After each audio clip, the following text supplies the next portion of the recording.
Today on Chat Do You Check-In, Dartmouth's new partnership with Anthropic and the Claude model sparks huge backlash from faculty who were named in a plagiarism lawsuit. Check out Chat Do You Check-In on Tuesdays and Thursdays, and be sure to hear the big show each and every Friday with Dr. Elizabeth Rade.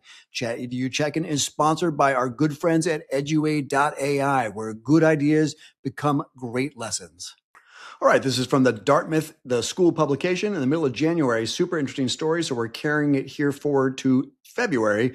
The title is College Announces AI Partnership with Anthropic, Company Accused of Plagiarizing Dartmouth Professors' Publications.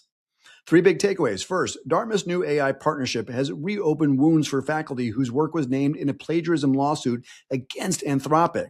The deal positions the college as an early institutional adopter of generative AI, but for professors already involved in litigation with Anthropic, the announcement landed as a breach of trust rather than a milestone. And I quote from the article, professors say they, meaning the administration, have not been forthright about the terms of the new AI partnership with affected faculty members. They have not honored shared governance that the college is managed essentially by the administration and the faculty together. And listen, we're not talking about a small legal settlement here. This is a $1.5 billion settlement where essentially Anthropic was accused and now has admitted to training the Claude model on a bunch of books and other data that they didn't have access to legally.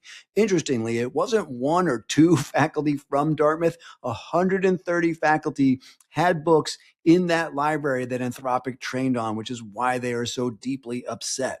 And the $1.5 billion, the judge has actually put a pause on finalizing that settlement because he's not sure that the number is big enough given the size of the infringement.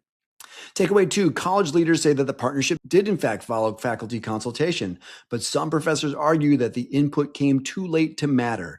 Administrators point to meetings and surveys and committees as evidence of engagement. Faculty say that the college brought the announcement to the faculty leadership group very late in the process after the decision had already been made. The only input that the committee had in the decision was that they helped the college shape the message. Thanks again to our friends at Eduaid AI. Eduaid is an AI-powered platform built for teachers by teachers. Literally, one of the co-founders, Thomas Hummel, did a great interview with him on ChatEDU several months back, is in fact a teacher himself. The recent update, Eduaid 3.0, brings genuinely useful tools, including evaluators for grade level appropriateness, classroom-ready graphic organizers, and support for turning rough ideas into lessons you can actually use tomorrow. No gimmicks, just thoughtful tools designed to support teachers as they plan. You can get 50% off of Eduaid by using the checkout code ChatEDU at eduaid.ai. And again, we're grateful to them for their support. Check it out. Okay, takeaway number 3, despite disagreements about the process itself, there is broad recognition at Dartmouth that AI is already here and the institution has been building foundational efforts well before the partnership. The debate is not happening in a vacuum. AI tools and literacy initiatives are already embedded in campus life, shaping how students and faculty encounter the technology day in and day out.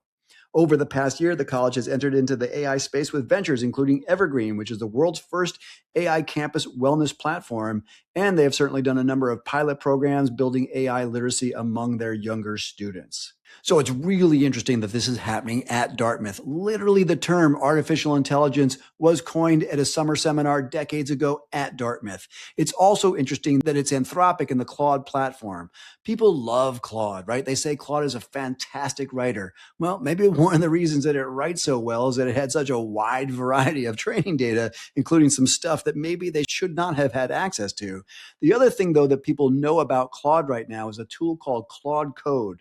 Claude Code is an agentic AI software development tool. You basically type into this thing in English and it spits out highly functional software. Now, the reason it's so effective, or one of the reasons, is that Claude Code was trained on hundreds of millions of lines of software, just like the language model was trained on lots and lots of books. And, different than books, software code is not always proprietary. It's not locked in a box. But interesting that the platform, both Claude, the language model, and Claude Code are so effective in part because of their training data.